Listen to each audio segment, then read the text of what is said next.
인생의 길 여섯 번째, 하나님의 경륜을 따름.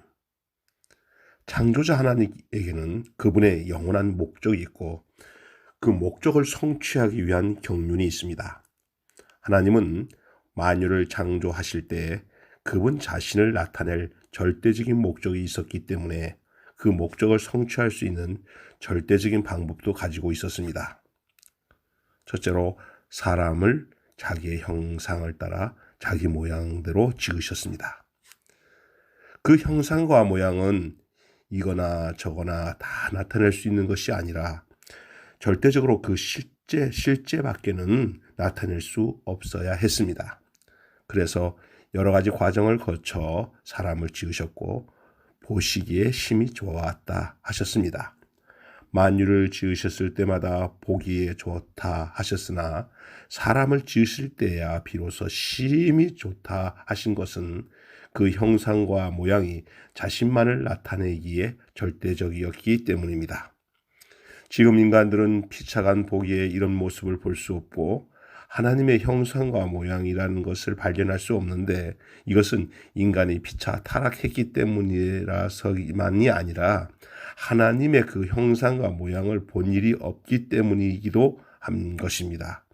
본래 하나님을 본 사람이 없었는데 어찌 그분의 형상과 모양을 알 수 있겠습니까? 그래서 막상 그분의 형상과 모양이 나타났을 때마다 거부하였으며 결정적으로는 예수 그리스도를 거부하고 말았던 것입니다.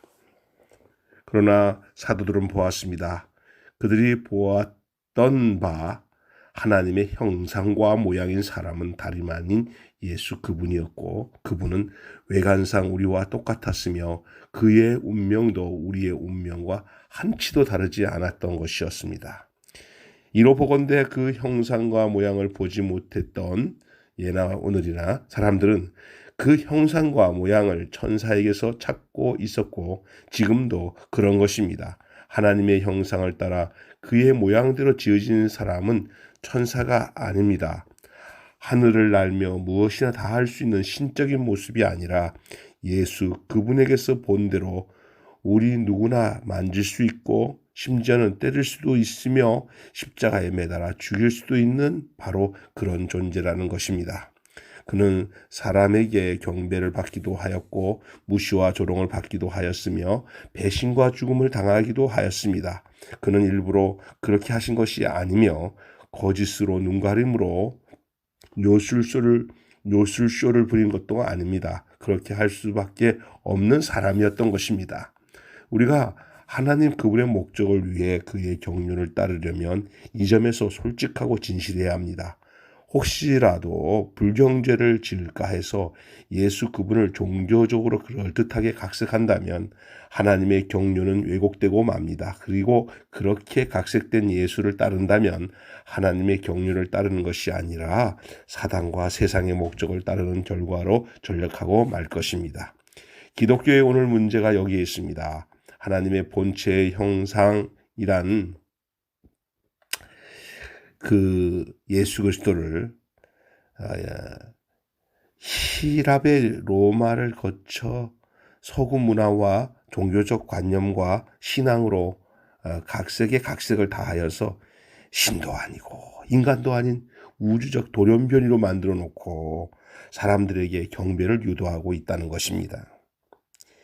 예수를 바로 아는 것이 하나님의 경륜을 따르는 절대적인 첩경입니다. 그러므로 그분에 대한 이 직관이나 또 그런 생각이 진실해야 됩니다. 우주적인 돌연변이가 우주적인 돌연변이로서는 우리의 인생을 구속할 수 없습니다. 우리와 같은 모양, 같은 운명인 사람으로서만 우리를 구속할 수 있는 것입니다. 구속은 우리를 타락의 상태에서 창조된 원형 즉 하나님의 형상과 그의 모양대로 지은 바로 그 사람의 상태로 부르신 것입니다. 다시 말하면 예수 그분과 같은 형상과 모양으로 되돌려 놓는 것입니다. 그러므로 우주적인 돌연변이로 인하여 구속을 받았다면 우리는 그와 같은 돌연변이가 되어야 될 것이고 인생의 모양과 운명을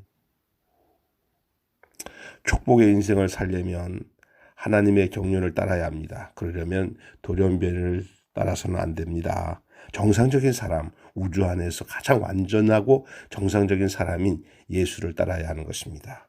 예수는 참 사람으로서 신성이 충만한 사람이었고 죽기까지 충성하심으로 죽은 자 가운데서 다시 살아서 하나님 우편의 영광을 얻으신 하나님의 아들이십니다.